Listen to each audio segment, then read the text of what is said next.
Em poucos minutos eu vou te explicar sobre uma coisa que vai realmente te assustar. No mesmo horário em que Sérgio Moro era chamado de ladrão pela esquerda, em uma sessão secreta na CPI do BNDES, Antônio Palocci fez afirmações estarrecedoras.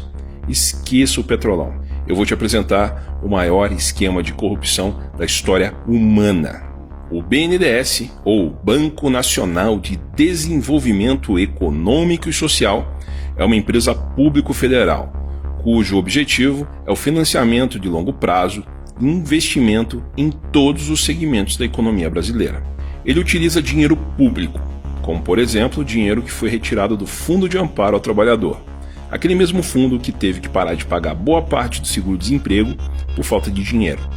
Em resumo, o banco usa o nosso dinheiro, dos nossos impostos.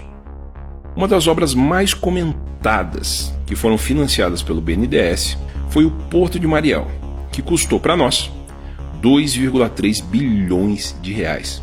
Para você ter uma ideia, 1 quilômetro de asfalto no Brasil custa em média R$1 milhão. Com esse valor, seria possível asfaltar mais de 2.300 quilômetros de estradas ou construir mais de 8.800 postos de saúde. Ou seja, não faz muito sentido emprestar para Cuba um valor que provavelmente não será pago, poderia ser utilizado no Brasil. Mas o que Palocci, o eterno braço direito de Lula, disse na CPI?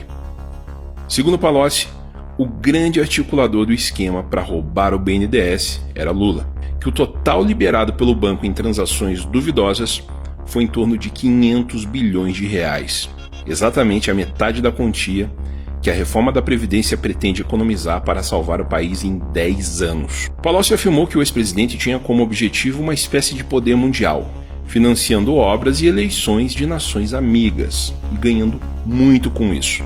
Palocci afirmou que tentou remover de Lula a ideia de utilizar dinheiro público para financiar obras em outras nações, mas que Lula não deu ouvidos. Para conseguir as liberações, era preciso burlar o sistema. Isso nunca foi um problema para o PT. Como o dinheiro era roubado.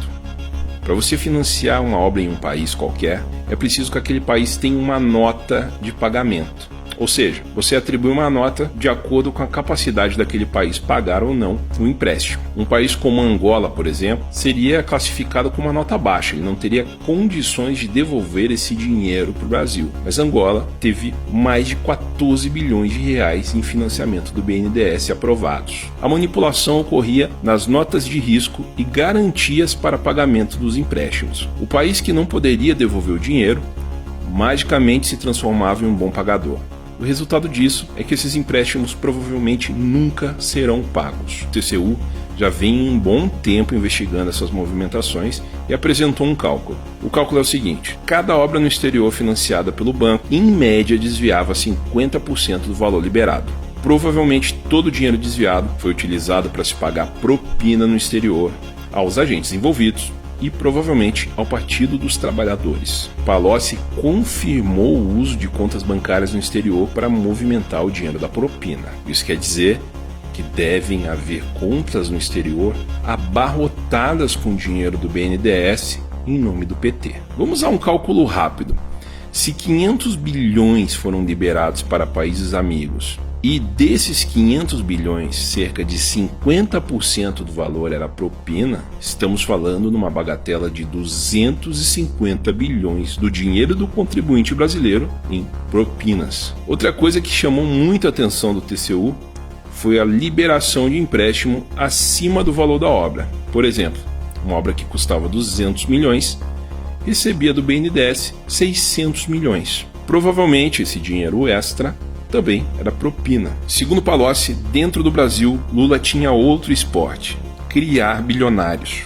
Ele dava a palavra final nos escolhidos para serem campeões nacionais, como o JBS, Odebrecht, Eike Batista e vários outros empresários mega milionários. Enquanto milhões de empresários sofrem todos os dias para manter suas empresas abertas sem nenhuma possibilidade de conseguir um financiamento do BNDES, Lula escolhia a dedo os novos bilionários do Brasil. Mas, como eu disse, esse é só o começo. Algumas perguntas ficam. O desespero da esquerda em tentar tirar Lula da cadeia, o financiamento de hackers internacionais, a compra de algumas pessoas da imprensa, tem algo a ver com esses bilhões? Os empréstimos estão sendo pagos? Qual é o verdadeiro tamanho do rombo nos cofres públicos?